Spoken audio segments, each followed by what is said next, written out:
The first I'm book in of an the Orthodox Maccabees, Bible. Orthodox chapter means 1. original.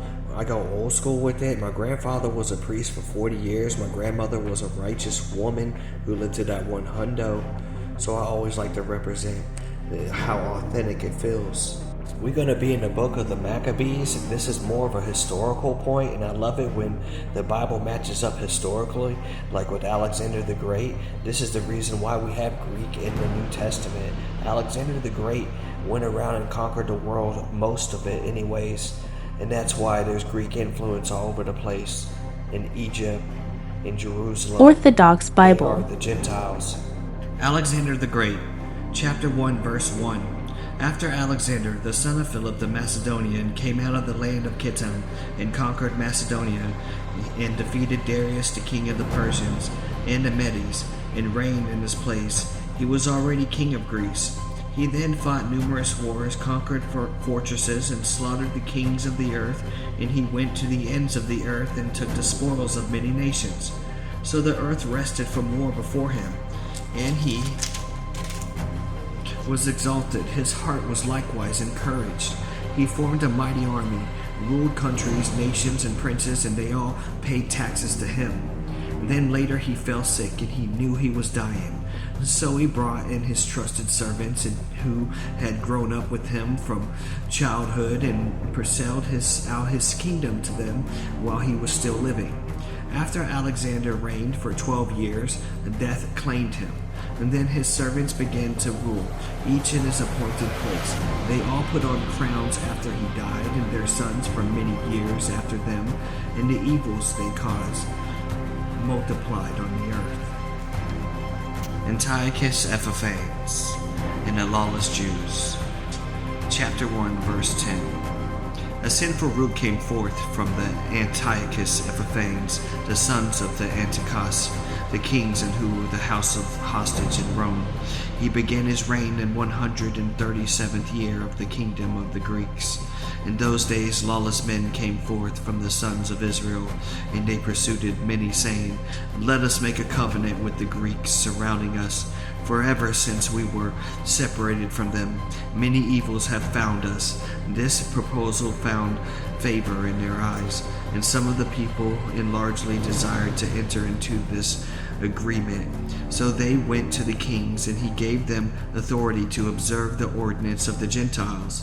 Then they built a gymnasium in Jerusalem according to the customs of the Gentiles, and made themselves as the uncircumcision, and so they fell away from the holy covenant, and yoked themselves to the Gentiles, and sold themselves to do evil.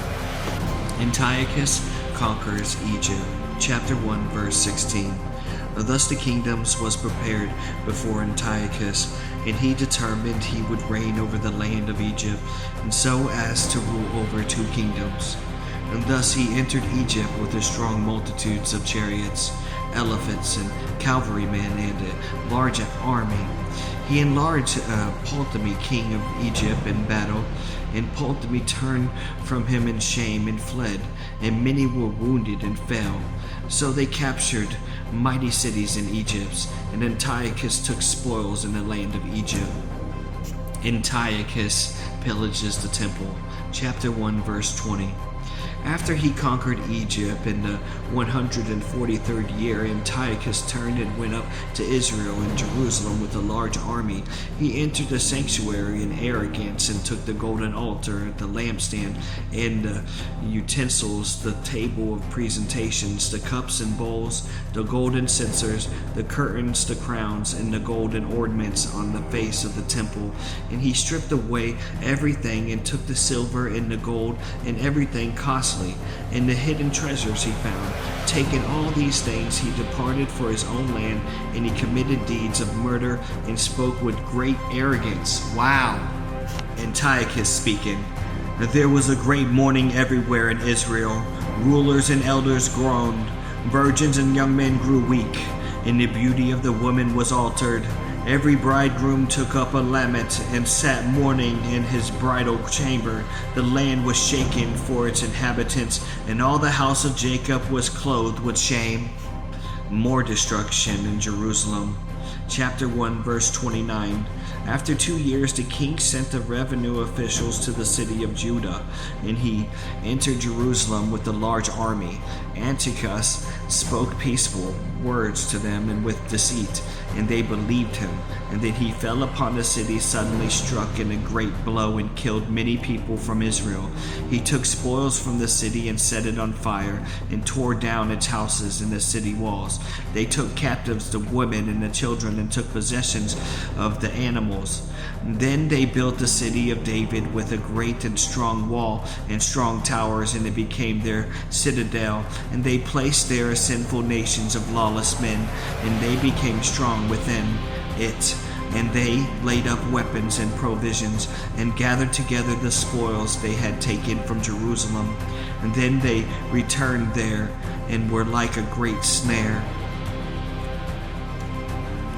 It became an ambush against the sanctuary, an evil accuser against Israel continuously. They shed innocent blood around the sanctuary and defiled the sanctuary. The inhabitants of Jerusalem fled because of them, and she became a dwelling place of strangers. She became a stranger to her offspring, and her children forsook her, and her sanctuary was laid waste like a desert, and her feast was turned into mourning. Her Sabbath was into disgrace, and her honor into contempt. Her dishonor prevailed against her glory, and her high positions was turned into mourning. The decree of corruption. Chapter 1, verse 41. Then the king wrote to all his people and all the kingdoms that they were all to be as one people, and that each one was to forsake his custom.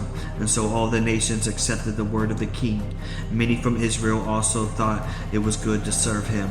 So they sacrificed to idols and profaned the Sabbath.